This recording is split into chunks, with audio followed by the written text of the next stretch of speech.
I would have thought the logical progression after Jurassic Park would be Jurassic Land. Apparently we're skipping that, going straight to World. So the first trailer for Jurassic World has hit, and this was not something I was planning to talk about.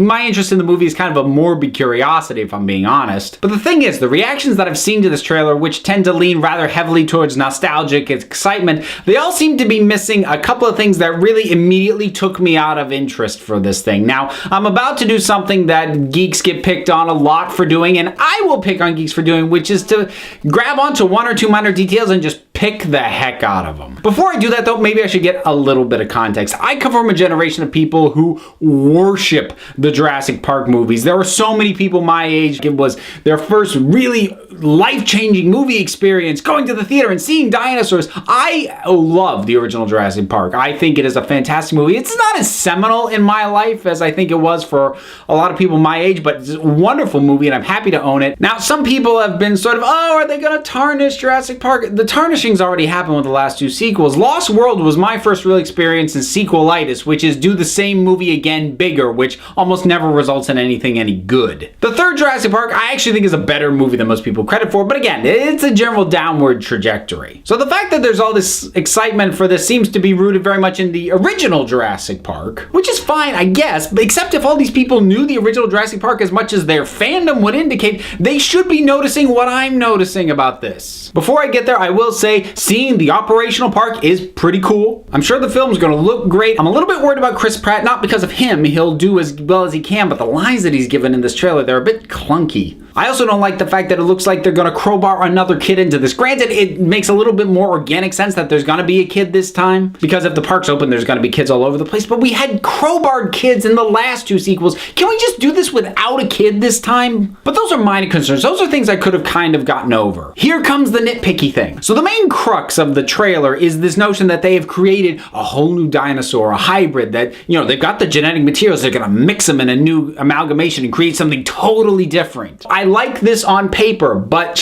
Bryce Dallas Howard has a line that killed it for me. She says, "We've created the first hybrid." Wait a minute. Haven't these things always been hybrids? Actually, I'm pretty sure it was a major plot point in the first movie that they had their DNA spliced with frogs, which allowed them to change sex and therefore breed in the wild. These are not your first hybrids. Every dinosaur you've ever pumped out has been a hybrid. And I know this is nitpicky. I said that up front. This just shows a disregard for the film that they're obviously wanting us to be like, ooh, I like that, I'll come and see this. Well, you threw out a major part of the mythology. Now, to be fair, the Jurassic Park series has never done much with that premise. It was one of the things from the book that I always kind of wanted the movies to pick up and run with a bit more.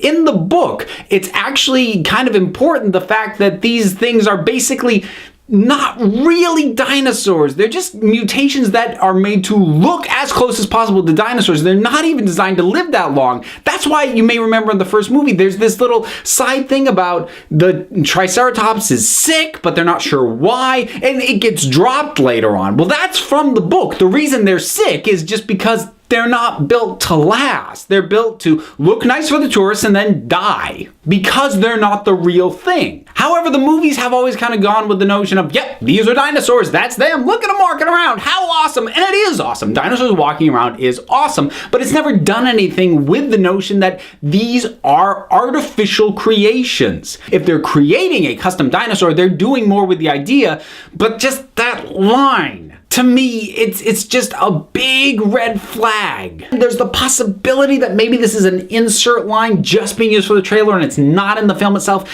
But then there's the other things bugging at me, like how bad Chris Pratt's lines are and the fact that there's gonna be another kid. Oh guys, I'm getting not good feelings off this trailer.